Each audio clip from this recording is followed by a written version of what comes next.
लोकतंत्र जनता की ताकत पर चलता है और जब जनता की अधिकार को छीन लिया जाएगा तो फिर कौन सी ताकत बचेगी जनता के पास। जनता का मतदान सबसे महत्वपूर्ण, या अमीर हो या गरीब, सबका बराबर का अधिकार देता है संविधान। गरीब होएगा तो भी एक वोट पकड़ा जाएगा, अमीर होएगा तो भी एक ही वोट माना जाएगा। सभी का बराबर का अधिकार संविधान हर एक नागरिक को, गरीब हो या अमीर हो, सबको बराबर का अधिकार देता है। जब उसके अधिकार को छीना जाएगा तो उसके पास कौन सी ताकत बचेगी। ताकत तो उसका एक मतदान ही है कि वो चाहे तो जिसको बना सकता है, जिसको चाहे तो गिरा सकता है। किसी भी की सरकार हो, बना सकता है, किसी भी सरकार को गिरा सकता है। मतदान हर एक व्यक्ति का करने का आज़ादी है, किसी को भी करे, किसी के जोर दबाव में आके किसी को कुछ नहीं। लोकतंत्र की यही तो खूबसूरती है। और उसको जब छीन लिया जाएगा तो फिर कौन सा बचेगा, क्या बचेगा जनता के पास। गरीब के पास क्या बचेगा। अमीर तो अमीर होता जाएगा, गरीब तो गरीब ही होता जाएगा। उसका अधिकार उसको छीना जाएगा तो उसके पास बचेगी कौन सी राइट बचेगी उसके पास।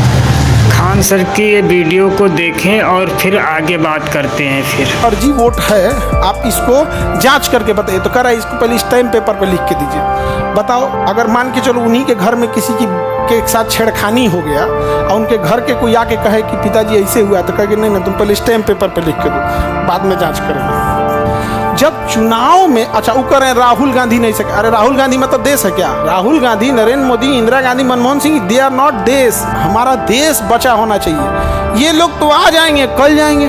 कल एक समय था जब गुजराल साहब थे, आज किसी को कहो इंद्र कुमार गुजराल को जानते हो, उसको पता नहीं है। एक समय था कि बीपी सिंह मतलब बाप रे बाप जो बोल देंगे बीपी सिंह वही है। आज तुम्हें किसी को पता नहीं है बीपी सिंह कौन है। एक समय था चौधरी चरण सिंह के बारे में कुछ बोल देते तो लोग जूता से मारते तुमको सड़क पर। आज किसी को पता ही नहीं है चौधरी चरण सिंह क्या है। मतलब बहुत सारी जनरेशन भूल चुकी है, नहीं भूल चुकी है। तो भैया राहुल गांधी, नरेंद्र मोदी, इन सबसे बड़ा है देश।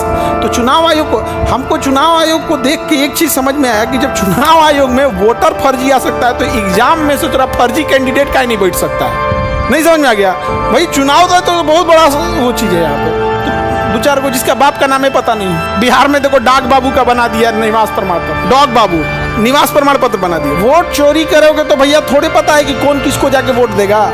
कर्नाटक में सरकार जिसकी बननी थी बन गई, और वहाँ पे देखो भले वहाँ किसी की सरकार बनी हो, कांग्रेस की सरकार हो, बीजेपी की, हम लोग को देश से मतलब है। हमेशा याद रखना, आप वोट चाहे किसी को दो, झुकाव आपका देश के प्रति होना चाहिए।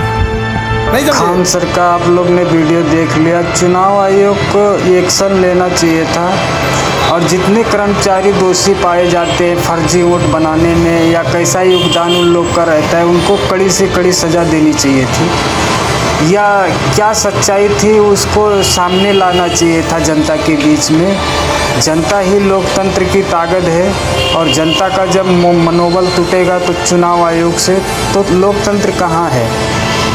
चुनाव आयोग को साफ सुथरी एक जांच करके जनता के बीच में लानी चाहिए थी। अब ये वीडियो देखिए माननीय राहुल गांधी जी की, फिर आगे बात करते हैं। ये देश जो है भारत माता, ये संविधान जो है ये भारत माता का संविधान है। ये भारत माता का संविधान है। इसको अंबेडकर जी ने, गांधी जी ने, नेहरू जी ने, पटेल जी ने लिखा है, बनवाया है। मगर इसमें 3000 साल पुरानी आवाज है, हिंदुस्तान की आत्मा की आवाज है। और जब ये लोग वोट चोरी करते हैं तो ये इस आत्मा पर आक्रमण करते हैं, ये इस संविधान पर आक्रमण करते हैं। ये भारत